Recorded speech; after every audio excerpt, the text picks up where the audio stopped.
જંબુસર નગર સહિત પંથકમાં હવામાન વિભાગની આગાહીને પગલે ઠેર ઠેર 3 દિવસથી વરસાદી માહોલ જામ્યો હતો।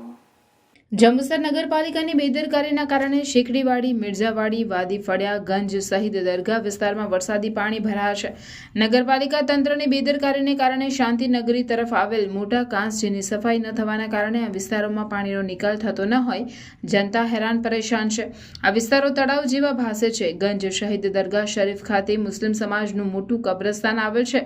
ત્યાં ચારે તરફ વરસાદી પાણી ભરાયા છે અને કબ્રસ્તાનમાં કબરો બેસી જવા પામી છે। આ રોડ પર પાણી ફરી વળતા લોકોને અવરજવર માટે ભારે હાલાકી ભોગવવી પડે છે। સદર બાબતે પાલિકા સત્તાધીશોને વારંવાર રજૂઆતો કરવા છતાંય આ સમસ્યાનો હલ આવતો નથી, જેને લઈ જનતામાં આક્રોશ જોવા મળી રહ્યો છે। કબ્રસ્તાન પાસે આવેલ કાંસની સફાઈ કરવામાં આવે તેવી લોક માંગ ઉઠી છે। અમે આ જલાલપુરા શેખજી પાર્ક સોસાયટીમાં રહીએ છીએ। અમારા વિસ્તારમાં પાણી ભરાઈ ગયું છે, તો અમારાથી ના બહાર જવાય છે ના અંદરથી કોઈ આ છોકરાઓ સ્કૂલમાં જઈ શકે છે ના મદ્રેસામાં જવાય। આ બધો રસ્તો બંધ છે, અંદર કોઈ ગાડી પણ આવતી નથી। 2-3 દિવસથી અમે બહાર પણ નીકળાતું નથી। બધે ચારો તરફ પાણી છે અને કોઈ મેમ્બર જોવા આવતું બી નથી ને અમારાથી બહાર નીકળાતું નથી અને કોઈ અમારી ખબર પણ લેતું નથી। ચારો તરફ ગટેરનું અને આ વરસાદનું પાણી ભરાયેલું છે।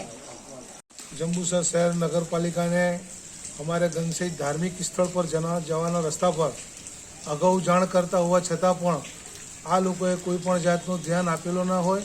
તે સોસાયટીઓમાં તેમજ ઘરોમાં પાણી ઘૂસી ગયેલું છે અને જંબુસર શહેરના કબ્રસ્તાન ગંજ સહિત દરગાહ પર આવેલો તે કબ્રસ્તાનની અંદર ઘણી કબરો અમારી બેસી ગયેલી છે અને અમારા મુસ્લિમ સમાજના લોકોનો દિલ દુભાય એ રીતના નગરપાલિકાએ કામ કરેલો છે, જેથી અમે જાણ કરીએ છીએ કે નગરપાલિકા આ જલ્દી જેમ બને તેમ રીતે આ પાણીનો નિકાલ કરે, નહીં તો જો અગાઉ આવી પરિસ્થિતિ જોતા જે આગળ કરેલી છે કે ભાઈ એની આગાહી આવેલી કે ભાઈ પાણી આટલા સમયથી આટલા સમય સુધીમાં વરસાદ થશે, છતાં પણ નગરપાલિકાએ કોઈ જાતનું ધ્યાન આપેલો નથી।